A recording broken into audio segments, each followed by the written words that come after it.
que no se habían tocado en estadística era su uso y su importancia en la salud pública. Cuando nosotros tomamos decisiones de salud pública, tenemos que tomar decisiones informadas, basadas en datos, basados en la realidad. Y para eso nos sirve la estadística.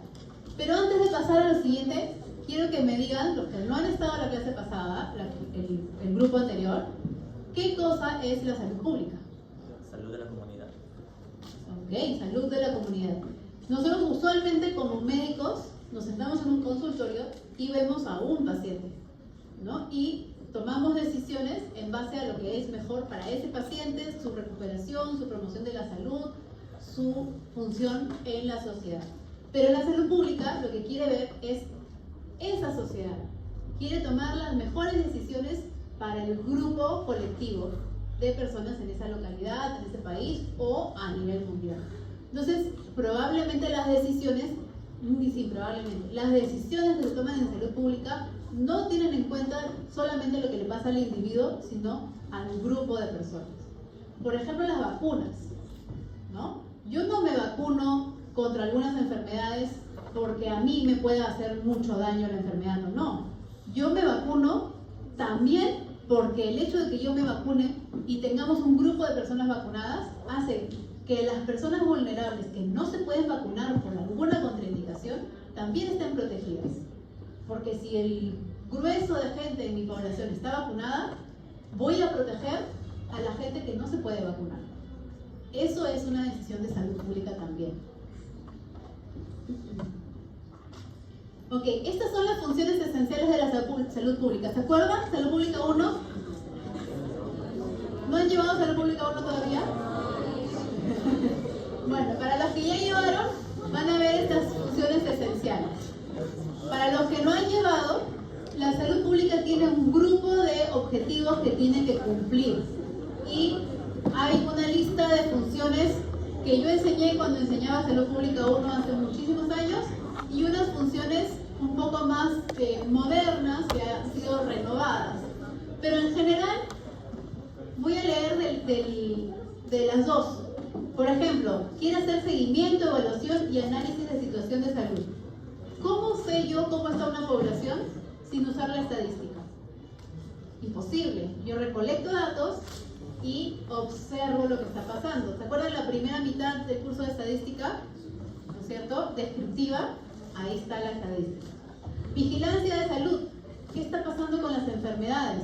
¿Se acuerdan de ese dashboard que veíamos cuando estábamos metidos encerrados en el COVID? Que nos decía cuántas personas hay en cada lugar, cuántas personas fallecieron. Todo eso es estadística. Descriptiva. Desarrollo de políticas también, porque para poder hacer políticas tengo que saber qué está pasando con la población. Evaluación y promoción del acceso equitativo. Tengo que saber qué personas pueden llegar al centro de salud y qué personas no pueden llegar al centro de salud. Entonces, ¿yo qué haré? Probablemente en mi centro de salud le pregunte a todos los que vienen de dónde son. Y voy a ver que tengo un grupo de poblados, de repente 5 o 6 poblados, de gente que nunca viene. Entonces, ¿qué va a ser mi decisión de salud pública? Tengo que ir allá, presentarme, decirles, yo soy el médico serumista, estoy aquí para ayudarlos, caerles bien, hacer que vengan, que me tengan confianza. Garantía y mejoramiento de calidad de los servicios de salud. Cuando ustedes cuando yo soy jurado de tesis de la maestría en gerencia de servicios de salud, lo que veo usualmente es temas de calidad o temas de satisfacción, y para eso también se utiliza la estadística. La vía es obviamente, ¿no?, investigación en salud pública, y esta es, queremos aumentar el conocimiento para poder tomar decisiones informadas obviamente y correctas.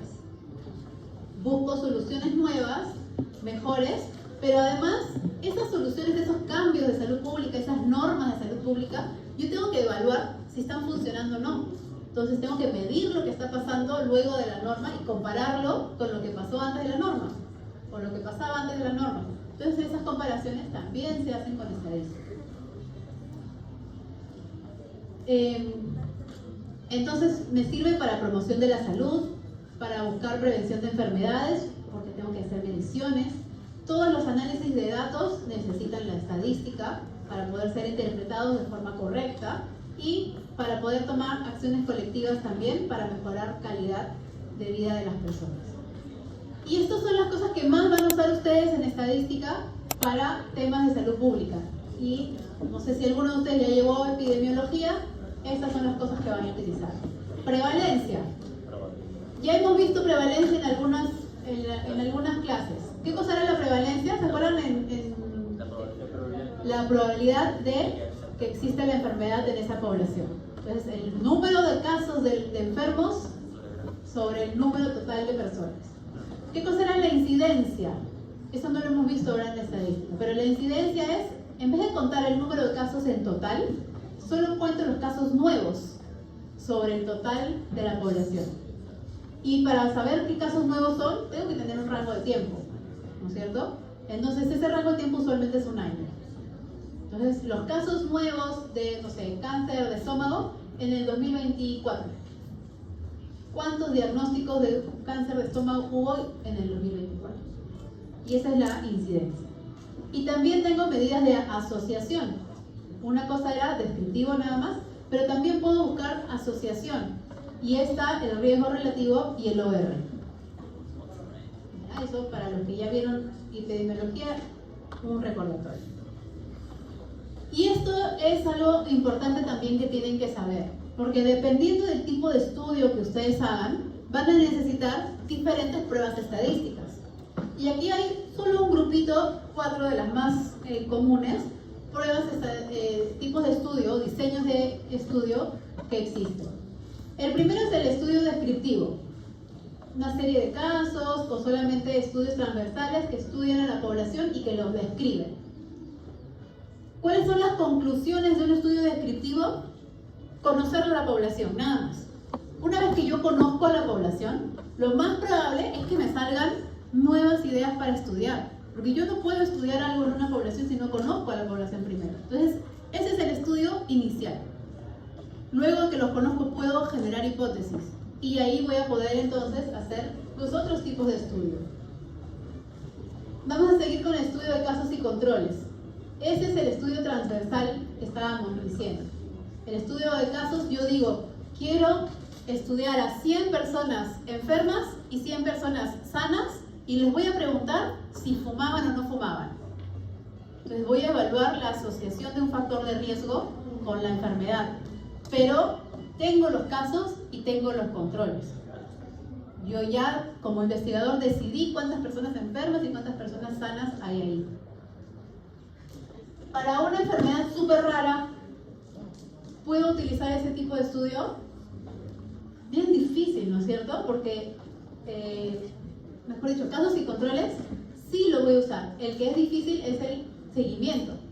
Si yo les digo el estudio de cohortes, por ejemplo, este es un estudio de seguimiento. Y yo les digo a ustedes, vamos a hacer un trato. Vamos a hacer una publicación de todo el grupo de alumnos de estadística del 2025. ¿Qué tendría que hacer? Yo les pido a cada uno de ustedes firmen el consentimiento informado del análisis de cohorte para ustedes, y les voy a dar todos los años, los voy a contactar y les voy a dar una encuesta. Y durante 50 años les mando la encuesta y los estudio durante 50 años. ¿Qué puedo encontrar? Este es un estudio de tipo cohorte. Puedo encontrar cuántos de ustedes estudiaron pediatría, por ejemplo. También puedo encontrar cuántos de ustedes hicieron cáncer de páncreas. También puedo estudiar cuántos de ustedes tuvieron hijos. ¿No? Puedo estudiar un montón de cosas con 50 años de seguimiento. Ese es el estudio de cohorte. Cuando tengo una enfermedad muy rara, el estudio de cohortes es bien difícil de utilizar, porque la prevalencia de las enfermedades raras puede ser de 1 en 1 millón, y mi muestra no va a ser de 1 millón de personas. Mi muestra será de cientos de personas, pero no de 1 millón. Entonces no voy a encontrarla a esa enfermedad en ese grupo de personas. Va a ser muy raro que lo encuentre. Entonces, las enfermedades raras se estudian con casos y controles. Las enfermedades más comunes se pueden estudiar con cohortes. Las cohortes estudian diabetes, problemas cardiovasculares, etc. Del grupo que no vino a la primera sesión, ¿alguien conoce algún estudio de cohortes? Estudios así largos que se hayan hecho y que están publicados.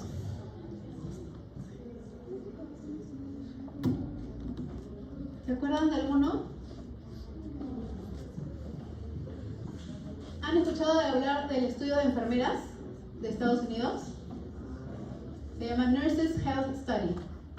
El otro es el Framingham. Framingham es una ciudad de Boston. Esos son dos estudios que lo que hicieron los investigadores principales fue eso que les propuse. Le dijo a 200, o ni siquiera 200, 2000 enfermeras en todo Estados Unidos, te voy a contactar cada año para que me des una encuesta. Y le evaluaron nutrición, estrés, trabajo y vieron cómo se enfermaban o no se enfermaban. Empezó para hacer un estudio de cáncer de mama y ahora estudian de todo. Ahora entraron las hijas y los hijos de las enfermeras, las parejas de las enfermeras, los nietos de las enfermeras. El investigador principal probablemente ya se murió y ese estudio sigue corriendo. Es un estudio de cohortes súper largo. El de Framingham también. El de Framingham no es personal de salud. Hablaron con una comunidad, con gente de una ciudad, la ciudad de Framingham, y les pidieron lo mismo. Quiero seguirte en el tiempo. Y les hacen pruebas de encuestas, les sacan sangre, los hacen resonancias magnéticas, les hacen estudios genéticos, cada cierto tiempo. Y ellos aceptaron, y igualito, ya están los hijos, los nietos, las parejas. Es un estudio que tiene muchísimos años, pero gracias a ese estudio tenemos conocimiento de un montón de enfermedades, de factores de riesgo que contribuyen a muchísimas enfermedades. De ese único estudio, claro que es un estudio súper largo, también el investigador principal probablemente ya se murió, han salido cientos de publicaciones, de un solo estudio, cientos de publicaciones. Ese es el estudio de cohortes. Y luego está el ensayo clínico. El ensayo clínico es el que se utiliza para generar nuevos medicamentos, ¿no? Para darle seguridad y eficacia a la molécula que estás viendo, o para ver si ese medicamento que ya se está usando en una enfermedad se puede usar para otra enfermedad. Y lo que haces es comparar un grupo de pacientes al que le das el medicamento versus un grupo de pacientes que no le das ese medicamento. ¿Okay? Ojo que este estudio de cohortes, así de largo, es súper raro, ¿no? El Framingham, el Nurses Health Study no se hacen común. Hay estudios de cohortes más cortos, no es necesario hacerlos tan largos. COVID, esa vigilancia epidemiológica que les decía, ese dashboard que teníamos y que todos estábamos locos mirando cuántas personas se morían y cuántas personas tenían COVID y cómo iba la curva y cómo iban las olas, igualito. Eso es estadística. La evaluación de las intervenciones. Cuando yo hago una intervención tengo que evaluar si funcionó o no funcionó, qué tanto funcionó. Entonces tengo que ver, pongo una vacuna y debería reducirse la incidencia de la enfermedad. Eso se ve con estadística. También el NNT, Number Needed to Treat. ¿Cuántos pacientes tengo que darle la droga para que se cure uno de ellos? Así se llama NNT. O los análisis de costo-beneficio también. Todo eso es estadística. Y la estadística ahora además también es no solamente recolección de encuestas, sino Big Data. ¿De dónde sale la Big Data? De las encuestas nacionales o de las encuestas grandes donde tenemos millones de datos que sería imposible evaluar con datos o con bases de datos normales, porque son tan pesados que yo no puedo correr los programas con miles de personas y miles de variables de cada persona. Eso es Big Data. Y en esa Big Data, yo como persona así la analice, no voy a poder detectar patrones, pero la inteligencia artificial sí detecta esos patrones. Para eso se utiliza la inteligencia artificial en temas estadísticos, para detectar cosas que yo con mi ojo, así sea clínico o estadístico, no vería. Y esto creo que es lo más importante de esta sesión que vamos a hablar de salud pública y de estadística. Los desafíos éticos que tengo que considerar. No porque estemos haciendo cosas matemáticas, implica que no hay temas éticos que considerar. Por ejemplo, el sesgo de selección. Si yo estoy haciendo un estudio, mi muestra tiene que ser representativa. No puedo mentir y decir que fue una muestra aleatoria cuando no fue realmente aleatoria. Otra consideración ética que tengo es que la estadística puede ser muy poderosa. Y yo puedo hacer un estudio, hago mi diseño, recolecto mis datos y no salió lo que yo quería. Ese medicamento no funcionaba. Entonces, hay gente inescrupulosa que le hace 1000 pruebas estadísticas para ver si algo hay, algo tiene que pasar, algo puedo encontrar haciendo yo estadística. Quieren arreglar su diseño o arreglar y buscar otra hipótesis distinta a la que ellos plantearon con nueva estadística para encontrar algo y poder publicar. Con los mismos datos. Pero, ¿qué pasa con eso? Mi estudio yo lo diseñé con un poder, con un tamaño de muestra, para hacer 1 o 2 pruebas estadísticas. Pero si yo hago 25 pruebas o 50 pruebas para que algo funcione, para poder publicar algo, entonces ya no tengo el poder. Entonces estoy sumando los 5% de probabilidad de error. De todas maneras, lo que yo encuentre va a ser por el azar y no va a ser porque hay evidencia estadística. Entonces, en Estados Unidos le llaman fishing, pescar. Hay que ver qué prueba uso para pescar algo y poder publicar. Por favor, eso no se hace. Fishing no PH, sino fishing de pescar. Con F. Luego, correlación y causalidad. ¿Se acuerdan que habíamos visto en análisis de correlación que yo puedo ver la asociación entre dos variables? Pero esa asociación no implica causalidad. Los que ya hicieron epidemiología saben que hay los criterios de Bradford-Hill para poder definir si algo es causa de lo otro, con varios criterios. Entonces, no vaya a ser que ustedes utilicen el análisis de correlación, encuentran una grande asociación y hablan de causalidad en su publicación. Eso no lo deben hacer, porque lo que leen pueden no saberlo correctamente y ustedes están induciéndolos a pensar que es una causa real. Y finalmente, la privacidad de los datos.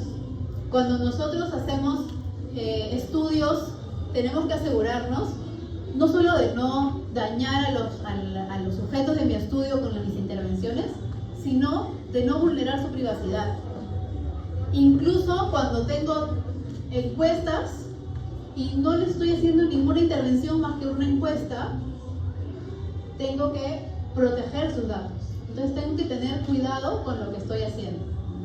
Le decía al grupo anterior, ayer en el diplomado de investigación que dicta la Universidad de Harvard, estábamos viendo estudios observacionales. Y bueno, una serie de cosas estadísticas de los estudios observacionales, etc. Y ella me decía que una de las preguntas más comunes que le hacían los maestrandos, porque ella enseña la maestría de epidemiología de la Universidad de Harvard. Entonces, siendo epidemiología, utilizan bases de datos mundiales. Y Harvard es súper estricto en la ética y te obliga a hacer consentimientos informados. Pero, ¿cómo hace consentimientos informados de una base de datos de, no sé, miles de pacientes? Tú no viste al paciente, tú estás recogiendo los datos de la base que está colgada en la web.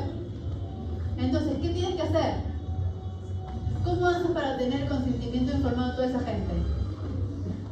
¿Lo tienes que tener? No lo tienes que tener, pero el comité de ética que revisa tu proyecto tiene que darte permiso para que no saques el consentimiento informado de esas miles de personas que están con sus datos en la web. Entonces, ¿qué le dices? Oye, comité de ética, este es mi proyecto. Es un proyecto observacional. Voy a utilizar datos de esta base de datos. No voy a tener ninguna intervención, por lo tanto no voy a dañar a los pacientes, pero además te prometo, te aseguro y firmo que no voy a divulgar los datos y no va a ser posible que nadie identifique a las personas individualmente. Entonces el comité de ética revisa eso y te dice, tienes razón, no pidas consentimiento informado. y te permite no sacar el consentimiento informado. Pero te dieron el permiso, el comité de ética lo sabe, entonces no tienes que pedir. Entonces, esas cosas son consideraciones éticas que tener en cuenta cuando trabajamos con la estadística y la salud pública. ¿Alguna pregunta, chicos? ¿No? Ok, entonces terminamos con las conclusiones. La estadística me da el fundamento del método y del conocimiento para poder dar salud pública, para poder dar políticas de salud pública. Además, cuando ustedes sean médicos, porque todos ustedes van a ser médicos, ustedes no solamente van a poder ser investigadores y necesitar las estadísticas para ustedes publicar. Ustedes lo que tienen que hacer es conocer la estadística para que lo que leen lo puedan entender y puedan ver si es real o no. Y por último, la colaboración entre disciplinas para poder trabajar entre estadísticos y profesionales. Si ustedes no saben nada de estadística, no le van a poder indicar al estadístico de sus investigaciones qué es lo que realmente quieren. Conozcan por lo menos un poquito y luego le pagan al estadístico para que lo haga si quieren. Pero tienen que conocer algo, porque si no, no van a saber explicar. ¿Ok? Ya chicos, ahora sí terminamos.